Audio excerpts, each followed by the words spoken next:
हर हर महादेव सभी को। जय श्री हरि विष्णु। इस बार कामदा एकादशी 19 अप्रैल यानी आज है। कामदा एकादशी के दिन भगवान विष्णु की उपासना की जाती है। इस दिन व्रत करने से हर तरह के दुख और कष्टों से मुक्ति मिलती है। मान्यता है कि इस दिन व्रत करने से भगवान विष्णु अधूरी मनोकामनाएं पूरी करते हैं। इसीलिए इसे फलदा एकादशी भी कहा जाता है। ऐसा कहा जाता है कि कामदा एकादशी की व्रत कथा सुनने से सभी इच्छाएं पूरी होती हैं। चैत्र माह के शुक्ल पक्ष की एकादशी को कामदा एकादशी के नाम से जाना जाता है। रामनवमी के बाद आने वाली ये एकादशी दुख और दरिद्रता को दूर करती है और मनोकामनाओं को पूरा करती है। इसके व्रत के प्रभाव से जाने अनजाने हुए पाप भी कट जाते हैं। इस बार कामदा एकादशी का व्रत 19 अप्रैल यानी आज रखा जाएगा। ऐसा कहा जाता है कि कामदा एकादशी की व्रत कथा सुनने से सभी मनोकामनाएं पूरी हो जाती हैं।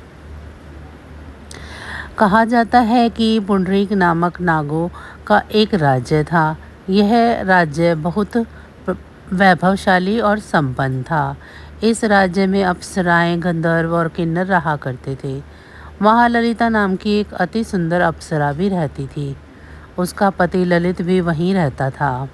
ललित नाग दरबार में गाना गाता था और अपना नृत्य दिखाकर सबका मनोरंजन करता था। इनका आपस में बहुत प्रेम था। राजा पुंडरीक ने एक बार ललित को गाना गाने और नृत्य करने का आदेश दिया। ललित नृत्य करते करते और गाना गाते हुए अपनी पत्नी ललिता को याद करने लगा, जिससे उसके नृत्य और गाने में भूल हो गई। सभा में एक कक्रोटक नाम का नाग देवता उपस्थित था, जिन्होंने पुंडरीक नामक नाग को ललित की गलती के बारे में बता दिया। इस बात से राजा पुंडरीक ने नाराज होकर ललित को राक्षस बनने का श्राप दे दिया।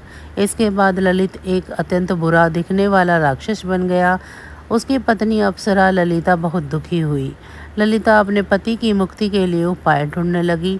तब एक मुनि ने ललिता को कामदा एकादशी व्रत रखने की सलाह दी।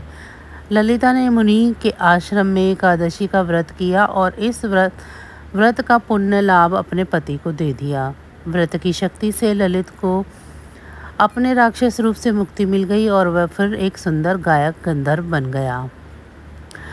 इस दिन सुबह उठकर स्नान करने के बाद पहले सूर्य को अर्घ्य दें। इसके बाद भगवान विष्णु की आराधना करें। उनको पीले फूल, पंचामृत और तुलसी दल अर्पित करें।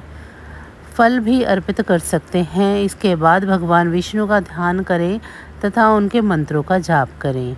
इस दिन पूर्ण रूप से जलीय आहार लें अथवा फलाहार लें तो इसके श्रेष्ठ परिणाम मिलेंगे। अगर केवल एक बेला का उपवास रखते हैं तो दूसरी बेला में वैष्णव भोजन ही ग्रहण करें। अगले दिन सुबह एक बेला का भोजन या अन्न किसी निर्धन को दान करें। इस तरह मन को ईश्वर में लगाएं और क्रोध ना करें। तो बस आज की जानकारी इतनी ही थी। फिर मिलेंगे हम आपको ऐसी ही किसी अन्य जानकारी के साथ। आप सभी का बहुत बहुत धन्यवाद।